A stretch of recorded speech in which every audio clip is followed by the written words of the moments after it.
मैं 71 से होमगार्ड में थी और जब युद्ध का माहौल चल रहा था तब ब्लैकआउट थी भुज में। उस वक्त हम सब महिलाएं शहरी गलियों में घूम के ब्लैकआउट कराती थी। घर वाली स्त्रियां बहुत घबराई हुई थी, फिर भी हम उन्हें हिम्मत देती थी, घबराओ नहीं। और पाकिस्तान वालों ने ये बमबार्ड किया भुज पर। एक दिन में 17 बम फेंके थे और उस माहौल का जनता का क्या हाल था वो हम सोच के भी हमें घबरा जाते हैं। मैं हॉस्पिटल में नर्सिंग की नौकरी कर रही थी, वैसे भी सेवा तो करनी ही थी। तब यहाँ जे लड़ाई का माहौल हुआ और लड़ाई हुई शुरू, उससे पहले हम होमगार्ड में शामिल हो गए थे। हमारा पूरा प्लाटून था, महिला प्लाटून था होमगार्ड में।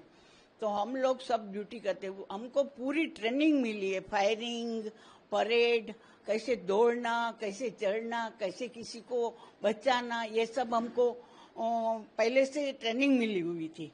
जब लड़ाई हुई उससे पहले हम ज्वाइंट किया था तो हमको ये ट्रेनिंग हमको बहुत काम आई।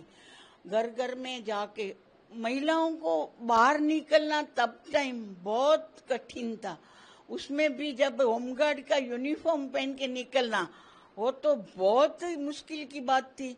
फिर भी हम सब फुल यूनिफॉर्म में आते थे और हमको प्राउड भी होता था कि कम से कम हम देश की सेवा के लिए तो काम कर रहे हैं। मैं जब ये 71 का वो चल रहा था तब पढ़ती थी तो हमारे स्कूल में पता चला कि होमगार्ड में भर्ती हो रही है।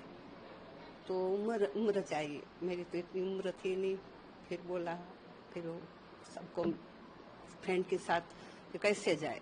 ऑफिस में गए, पूछा कि कितनी साल चाहिए। तो आपका तो इतना टाइम छोटे है।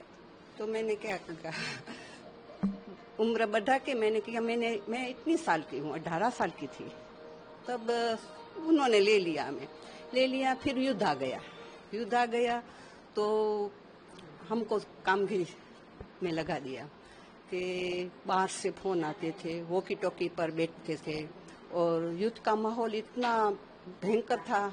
जब हमको तब फोन की भी सगवड़ नहीं थी हमारे पास। तब हमारे जो ऑफिस के जो कर्मचारी थे वो हमें बुलाते थे और बोलते थे कि आपको आना पड़ेगा।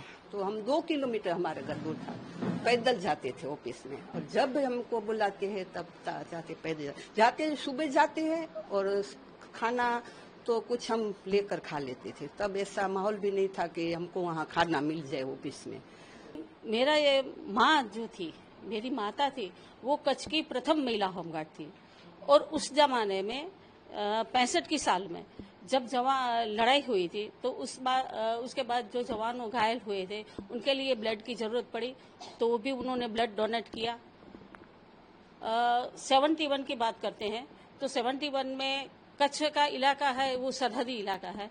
तो कच्छ के सरहदी इलाके में करीबन उस जमाने के रिपोर्ट के मुताबिक 101 बम पड़े थे कच्छ पे, लेकिन फिर भी कोई भी मरा नहीं था, आदमी, इंसान, कोई जानवर या कोई चिड़िया। तो ऐसे माहौल में हमारी बहनें ने जो काम किया है, उनका जुस्सा था। जब आज भी जुस्सा, इतनी बड़ी उम्र की बहनें 70 से आगे बढ़ चुकी है, लेकिन फिर भी उसका जुस्सा वही है। आज मैं भी यही बोलती हूँ कि मेरी माँ ने हमको ऐसी ट्रेनिंग दी है। मैं खुद भी एनसीसी की सार्जेंट रह चुकी हूँ। जब भी देश पर आतंकी हमला हुआ है, कभी भी देश में जरूरत पड़ी है, तब हमारी महिला ने पहले मोर्चा संभाला है।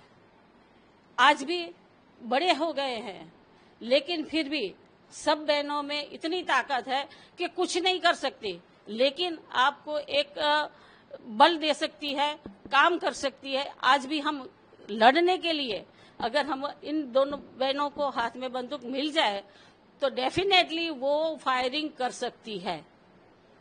हमको यही चाहती है। हम तो सरकार से ये बोलते हैं कि हमारे हाथ में बंदूक दो, हम भी काम करेंगे, हमको भी करना है।